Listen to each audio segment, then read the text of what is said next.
Magbibigay tayo ng paninda kay Tita Flor mo kasi bumili siya sa akin.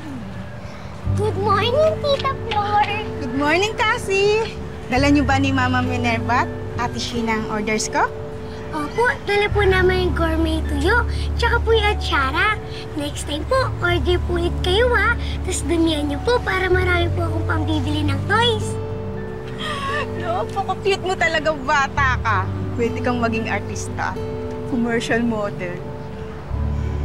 Kapag stickers. Sana magustuhan mo. Thank you po!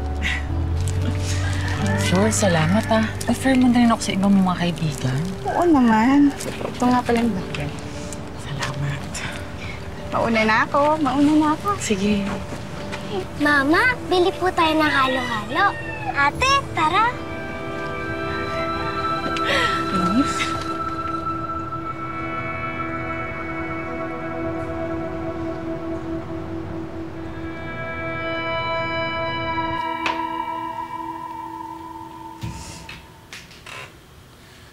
Mama, grabe na yung tumal ng online orders.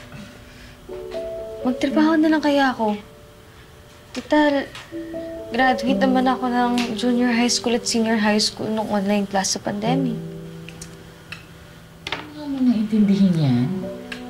Nakausap ko ng tita Tessie mo, magsa-sideline muna ako sa catering business nila.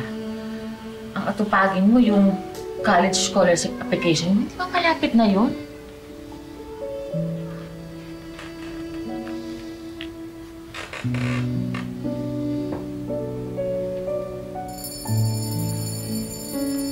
Manong ice cream!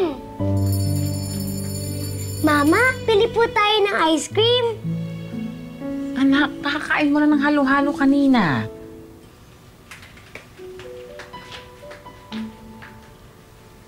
Nakita mo yun? Ganun-ganun ka nung bata ka. Kapag hindi mo nakukuha yung gusto mo, nagkukulong ka sa kwarto. Manang-mana sa'yo.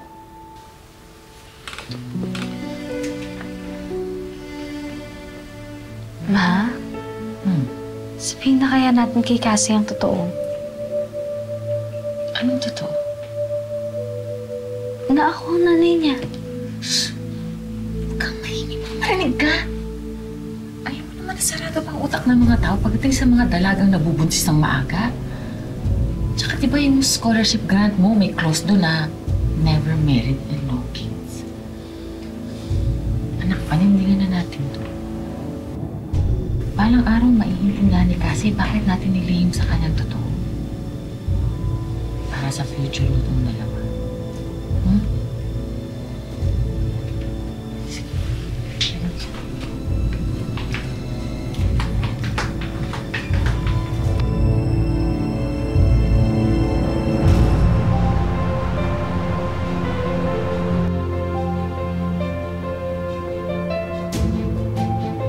Miss Jess Aquino and Miss Carmen Gonzalez. Please call me to the conference room. Hello, ma'am. I'm Sheena Vergara. This is my application. Hi, Sheena.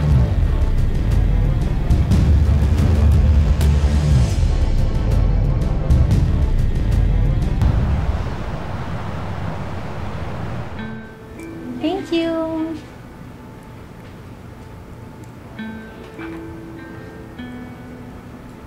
Hi, ma'am. Hi. Itatanong lang po sana ako. Yung babae po nakaupo kanina is nag-apply po ba siya ng scholarship program? And if so, natagal po ba siya? They are not yet 100% accepted, pero nasa last stage na sila ng application process. One-on-one interview na with the founder. Di po ba one of the criteria to be accepted sa scholarship grantee is dapat no scandal, never been married, never been pregnant, or have given birth? Yes, ma'am.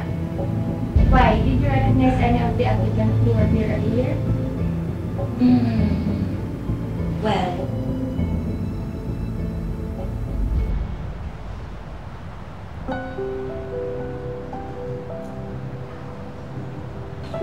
Wow! Ang sipag mo naman, Cassie!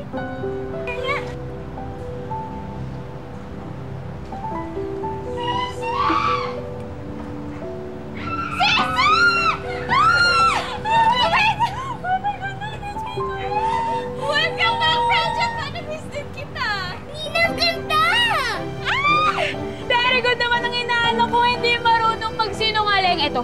para sa bestest baby girl ever. Thank you po, Tita Violet! Yes! Ah, dito sa lubong niya ako. Ay, tsaka kay Tita Minerva. Oh, Violet. Nandito ka na pala. Ay, Tita Minerva! Kumusta po? Gusto mo? Pasalubong niyo po. Oh, kamusta nga pala yung interview mo? Ayun. Sana nga maganda eh. Sabi nila, tatawagin daw nila ako within the day para sabihin sa akin kung accepted ba ako as a recent grantee this year. Sana accepted ako sa akin, Lord. Sana maging grantee ako. Excited ba? Ay, bakit ito na sila? Excuse me po. Dami regalo. Hello? Hello, Sheena Vergara. Yes, speaking. What's the ganda? According to our investigation, you've already given birth in 2018. Is that correct?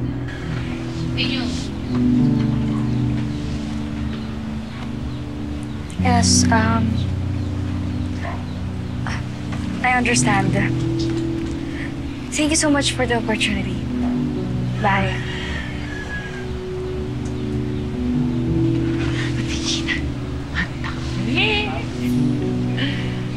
Oh, bakit ako sumawag ka? Ano sabi? Sa mga recent grantees, may nagsabi raw na... Ha? Grabe naman! Ilang years yung tinago ni Tita Minerva yung totoo, tapos sa isang iglap, may sisira ng diskarte nyo? Teka, sinong grantee daw? Sinabi ba? Tita, si Vangie Gonzalez lang naman ang grantee mula sa school namin. Nasaan ba yung babae nga ngayon, ha? Ang tagal-tagal nyo hindi nagkikita, hanggang ngayon sinisira niya yung buhay mo. Sorry. Ito, Tita. Nasa Ningning's View Deck and Resto Shop. Malapit-lapit lang dito, Tita.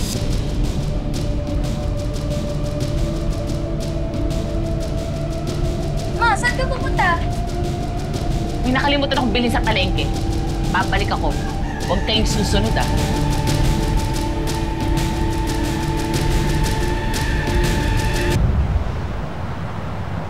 Patrick!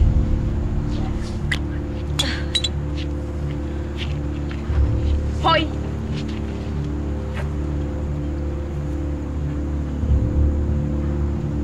Di ba ikaw yung mama ni Sheena?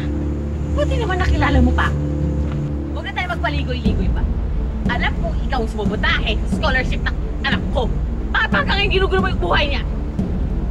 Ma'am, wait lang po ah. Hindi ko po kasalanan kung pinalaki niyong sinungaling at irresponsable ang anak niyo. Tsaka, unfair naman po kung mabibigyan ng grant yung hindi deserving na tao. Ba't ka nananampal? Ay, deserve mo yan! Ah, ganon? Ah! Bakit ka bata ka? Masaybahay ka! Ah!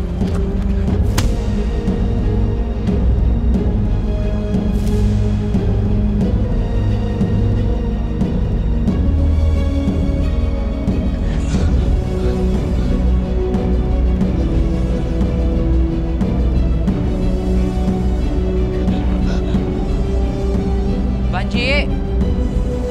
Nakikipagtago-taguan pa, oh. Hoy! Marky! Anong ginagawa mo dyan? Marky! Ano nangyari sa'yo? Umihilang ako saglit. I'm in big trouble, Marky! Anong big trouble ba? Marky!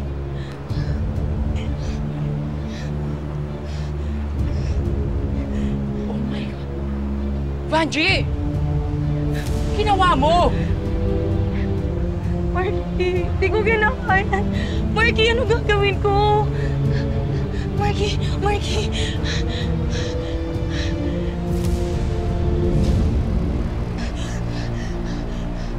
Anong ginawa mo? Marky, hindi ko alam eh. Paano hindi mo alam? Marky, malis tayo dito. Marky, Hindi tayo pwedeng umalis. Marky. Tatawag tayo ng pulis at ambulansya. Marky, ayoko makulong. Marky. Hindi natin pwedeng maiwanan yan dito. Lalo tayo mapapahamak. Vangie, I'm sorry. Hindi ko ko na malunok tong ginagawa ko. Marky! Bahala ka na dyan. Marky, huwag mo naman akong iwan dito! Marky!